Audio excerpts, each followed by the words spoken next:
You're watching the Catechized Life with Higher Things.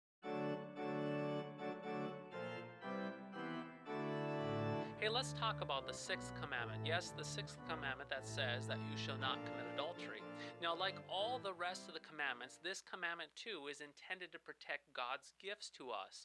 We think about that Fifth Commandment, which is intended that thou shalt not murder. It's intended to protect God's gift of life to us. And the Sixth Commandment of thou shalt not commit adultery is indeed protecting another gift for us. And what is that gift? It is the gift of the marriage. A marriage, yes, a marriage of a husband and wife coming together into one flesh.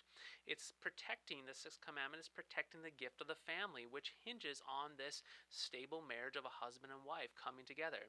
If you think about it, sex outside of marriage has actually wreaked wreaked havoc on our society, in every aspect of our society. And I don't say this just merely to be a sexual killjoy by any means, but if you think about it, sex outside of marriage with all the sexually transmitted diseases, man, I think there's 15.3, let me make sure, 15.3 new cases, just reading off my notes here, 15.3 new cases, million cases each year.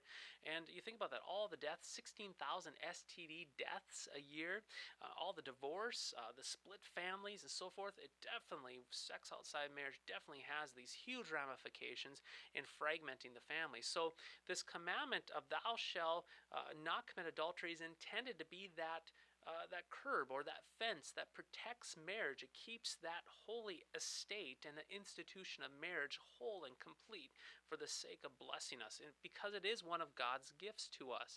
In fact, let me read a little bit here for you. In thinking about marriage, the blessing of marriage, this comes from a guy named Randy Newman. He writes this. He says, within marriage, God blesses the husband and wife in total voluntary vulnerability. In this marriage bond, the husband and wife are allowed to be intimately free with each other and find acceptance in each other. Over time, instead of ridicule, a oneness emerges where acceptance and unashamed love captivates the couple. This is that love, that intimate love that is in a marriage that God is intending to protect. And he goes on to say, by protecting this intimacy between a husband and wife, pollutants are actually kept out of it, out of this covenant, this bond of marriage. And the husband and wife, they can heal each other in the deepest area of their pain as they come together to support each other. And then to go on to think about it, out of this deepness of this intimate connection of the husband and wife together in a oneness, they are to love their children and to love the rest of their family. So indeed, when adultery does happen, and God forbid when it does, it actually pollutes. It tears that union apart, which fragments the family, and the lasting repercussions of that are drastic, generation to generation. And so indeed, in the Sixth Commandment, we see God wanting to protect the gift of marriage.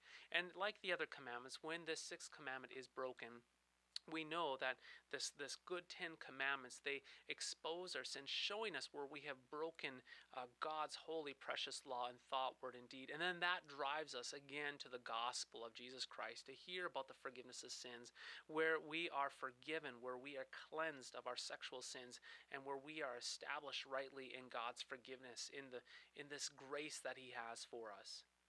So this is the Sixth Commandment for us, God's gift to us, just like the other commandments, protecting his gifts, I should say rather, protecting his gift of marriage and sex for the couple and for the marriage and for the family.